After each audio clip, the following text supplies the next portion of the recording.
আসসালামু আলাইকুম। আপনারা যারা পুলিশ কনস্টেবলে আবেদন করেছেন ২০২৫ সালে আপনাদের লিখিত পরীক্ষা খুব শীঘ্রই অনুষ্ঠিত হবে। আপনাদের কয়েকদিনের ভিতরেই আপনাদের মাঠে কার্যক্রম শেষ হবে। শেষ হওয়ার সাথে সাথেই কয়েকদিন পরেই আপনাদের লিখিত পরীক্ষা অনুষ্ঠিত হবে। তো অনেকেই মাঠের মধ্যে অ্যালাউ হয়ে যান, তারপর লিখিত পরীক্ষার মধ্যে অনেকেই গিয়ে প্রায় ম্যাক্সিমাম ক্যান্ডিডেটই বাদ পড়ে যান। তো এটা হচ্ছে আপনাদের একটি ব্যথার কারণ।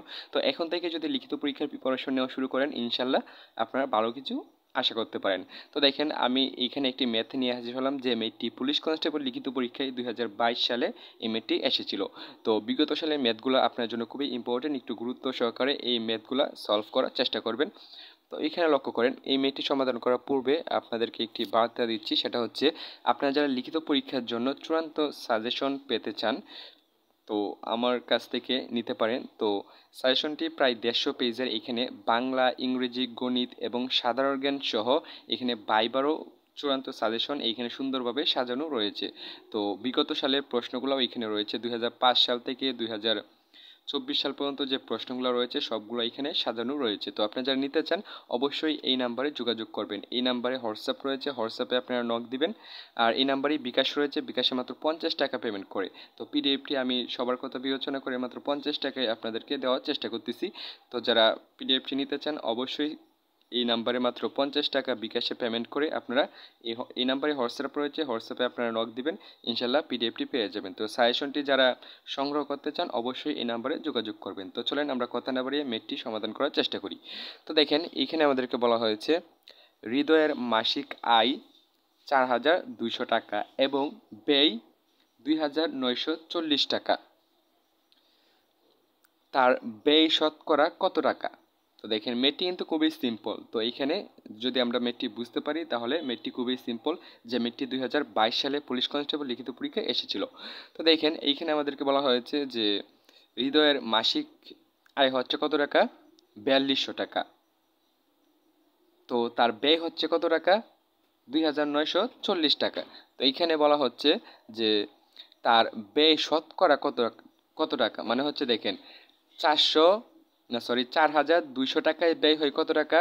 ২,৯৪০ টাকা। এখন ১০০ টাকায় কত টাকা ব্যয় হয় এইটা আমাদের বাইর করার কথা বলা হয়েছে। তো শতকরা মানে কি, মানে হচ্ছে ১০০ টাকায় কত টাকা ব্যয় হয় এইটা আমাদের বাহির করতে হবে। তো এইটা যদি আপনারা বুঝে থাকেন তাহলে ম্যাথটি খুবই সিম্পল হবে সমাধান করতে। তো দেখেন, আমরা এখানে লিখতে পারি যে দেওয়া আছে কত টাকা, কি দেওয়া আছে এখানে আমাদের, হৃদয়ের মাসিক আয় ৪,২০০ টাকা হলে ব্যয় ২,৯৪০ টাকা। তো দেখেন, এটা কিন্তু আমাদের এখানে স্পষ্টভাবে দেওয়া রয়েছে যে মাসিক আয় ৪,২০০ টাকা হলে ব্যয় হচ্ছে কত? ২,৯৪০ টাকা। তো এইটাই আমরা এখানে লিখে নিলাম। তো দেখেন, এইখানে আমরা লিখতে পারি, এখন লিখতে পারি আমরা, সুতরাং হৃদয়ের মাসিক আয়, তো হৃদয়ের মাসিক আয় যদি ১ টাকা হয়, হৃদয়ের মাসিক আয় ১ টাকা হলে ব্যয় কত টাকা হবে? দেখেন, ৪,২০০ টাকায় ব্যয় হচ্ছে কত টাকা? ২,৯৪০ টাকা। তো ১ টাকা যদি আয় হয় তাহলে ব্যয় কত টাকা হবে? অবশ্যই কম হবে। তো ব্যয় যদি কম হয় তাহলে আমরা কি জানি, কোনো কিছু কম হলে এটা ভাগ সম্পর্ক হবে। তো এখানে আমরা কি দিয়ে দেব? এটার সাথে ভাগ সম্পর্ক দিয়ে দিব। তো এখানে আমরা কি দিলাম? ভাগ সম্পর্ক দিয়ে দিলাম। তারপর লক্ষ্য করেন, আমরা কি বাহির করব? ১০০ টাকা, ১০০ টাকায় কত টাকা ব্যয় হয় এইটা আমরা এখানে বাহির করব। তো আমরা যদি এখানে বাহির করতে চাই যে ১০০ টাকায় কত টাকা এখানে ব্যয় হয়, তাহলে আমাদের এখানে লিখতে হবে, সুতরাং এদের মাসিক আয় ১০০ টাকা হলে ব্যয়। তো দেখেন, আমরা ১০০ টাকার কেন বাহির করতেছি, কারণ এখানে দেখেন আমাদের স্পষ্টভাবে বলা রয়েছে যে শতকরা কত টাকা ব্যয় হয় এটা আমাদের বাহির করতে হবে। তো শতকরা মানে কি, মানে হচ্ছে ১০০ টাকায় কত টাকা ব্যয় হয় এটা আমাদের বাহির করতে হবে। তো আমরা এখানে এইটাই বাহির করতেছি, যে এখানে দেওয়া রয়েছে ৪,২০০ টাকায় ব্যয় হয়ে হচ্ছে ২,৯৪০ টাকা। সুতরাং ১ টাকায় ব্যয় হয়ে হচ্ছে এটা, আর ১০০ টাকায় ব্যয় হয় এটা আমরা এখন এখানে বাহির করব। তো দেখেন, এখানে আরেকটি বোঝার বিষয় হচ্ছে, দেখেন এখানে ১ টাকায় যদি আয়, ১ টাকা আয় হলে ব্যয় যত টাকা হবে, ১০০ টাকা আয় হলে এর থেকে ব্যয় বেশি হবে নাকি কম হবে? অবশ্যই বেশি হবে। ১ টাকা যদি আপনি আয় করেন তাহলে এখানে ব্যয় কত করবেন? ১ টাকা থেকে অবশ্যই কম করবেন আরও। তো দেখেন, ১০০ টাকা যদি আপনার আয় হয় তাহলে এখানে কি, এখানে ব্যয়ের সংখ্যা বেড়ে যাবে। এইখানে আপনি যত টাকা ব্যয় করবেন এখানে কিন্তু ব্যয়ের সংখ্যা তার থেকে বেশি বেশি হবে। তো যদি কোনো কিছু বাড়ে তাহলে আমরা কি জানি, এটা গুণ সম্পর্ক হবে। তো এখানে আমরা ফার্স্টে লিখে নিব যা আমাদের ছিল তা আমরা লিখে নিব। তো আমাদের এখানে কি ছিল? ২৯৪০, আর এখানে ছিল আমাদের 4200, এটা আমাদের আগেই ছিল উপরে, এটা আমরা লিখে নিলাম। তারপর দেখেন এখানে যেহেতু ব্যয় বাড়বে, তাহলে আমরা এখানে কি হবে, গুণ সম্পর্ক হবে। তো এখানে আমরা গুণ সম্পর্ক দিয়ে দিলাম। তারপর এখানে লক্ষ্য করেন, এখানে যদি আমরা এখন কাটাকুটি বা ভাগটা করি, তাহলে আমাদের কাঙ্ক্ষিত কত টাকা ব্যয় হবে এটা আমরা পেয়ে যাব। তো লক্ষ্য করেন, আমরা কি জানি, ভাগ অবস্থায় থাকলে শূন্য শূন্য কাটাকুটি চলে যায়। তো আমরা এখানে শূন্য শূন্য কেটে দিলাম, এই শূন্য আর এই শূন্য কেটে দিলাম। তারপর দেখেন নিচে আমাদের কত রয়েছে, এখানে 42, আর এখানে কত রয়েছে, 2940। তো এখানে রয়েছে আমাদের 2940, আর এখানে রয়েছে আমাদের 42। তো দেখেন এখানে কিন্তু 1 রয়েছে, 1-এর সাথে যদি আমরা এটা গুণ করি, তাহলে আমরা কত পাবো, 2940 পাবো। তো এইটা আমরা অনেক সকলেই জানি। তারপর লক্ষ্য করেন, এইখানে এটার সাথে এটা কি সম্পর্ক, ভাগ সম্পর্ক। তো এই ভাগগুলা অনেকেরই সমস্যা হয়। তো এই ভাগটা আমি একটু এখানে দেখানোর চেষ্টা করব। তো লক্ষ্য করেন, এই ভাগটা আমরা এখানে যদি সমাধান করি, তাহলে দেখেন এখানে কিভাবে কি হয়। তো দেখেন ভাগটা আমরা একটু উপরে, আচ্ছা নিচে করার চেষ্টা করি। হ্যাঁ, তো দেখেন এখানে, তো আমরা কি করব, এখানে 42 দিয়ে ভাগ করব হচ্ছে 2940-কে। তো দেখেন এই ভাগগুলা আমরা অনেকেই পারি না, এইগুলা অনেকেই আমাদের সমস্যা হয়। তো একটু গুরুত্ব সহকারে দেখার চেষ্টা করেন। ফার্স্টে আমরা কি করব, এক সংখ্যাকে দেখব যে এই 42-এর থেকে বড় হতে হবে। তো এক সংখ্যা 2, তো 42 থেকে ছোট, তো আমরা 2 সংখ্যা নিব। তো 2 সংখ্যা নিলে কি হয়, এখানে 29, তো এখানে কি 42 না, এটাও আমাদের 42 থেকে ছোট হয়। তারপর আমরা 3 সংখ্যা দেখব, 3 সংখ্যা নিয়ে ভাববো। তো দেখেন 3 সংখ্যা কি হয়, 294। তো দেখেন এখানে কিন্তু 42 থেকে বড়। তো এখন এইটা নিয়ে আমরা চিন্তা করব। তো এখন এইখানে লক্ষ্য করেন, আমরা 42-এর নামাতা পড়ে যাব। তো 42-এর নামাতা অনেকেই হয়তো বা সমস্যা হবে। তো দেখেন এটা আপনারা একটু চেষ্টা করবেন করে নেওয়ার, কারণ দেখেন এখানে 42-এ 42। তো দেখেন 42 1 গুণে 42। তো দেখেন 42 2 গুণে যত হবে, তো এটা আপনি এখানে লিখবেন। তো এটা আপনার নামাতাটা কিভাবে পড়বেন। তো দেখেন এখন কিন্তু এটা আপনি সরাসরি লিখতে পারতেছেন না। তো এখানে কি করবেন, আপনি একটু গুণ করে দিবেন।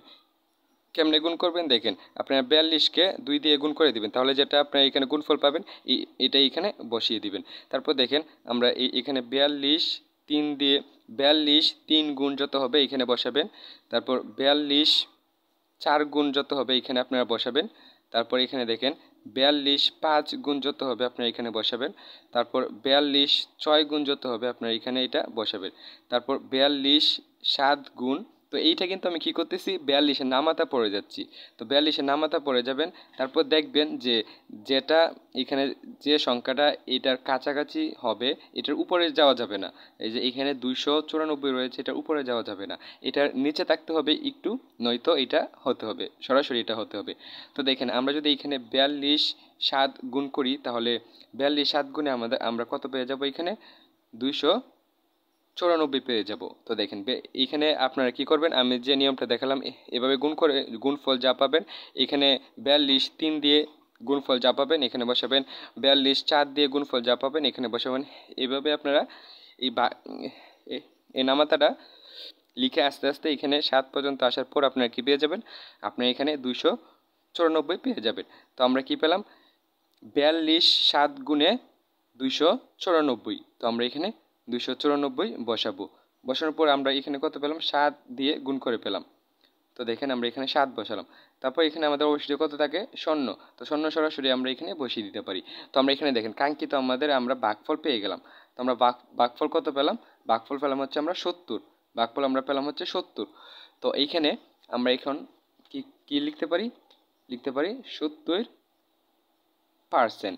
তো দেখেন আমাদের এখানে কি বলা হয়েছিল যে হৃদয়ের ব্যয় শতকরা কত টাকা, তো ব্যয় শতকরা 70%। বা আমরা লিখতে পারি ব্যয় শতকরা 70 টাকা। তো আমরা লিখতে পারি সুতরাং ব্যয় শতকরা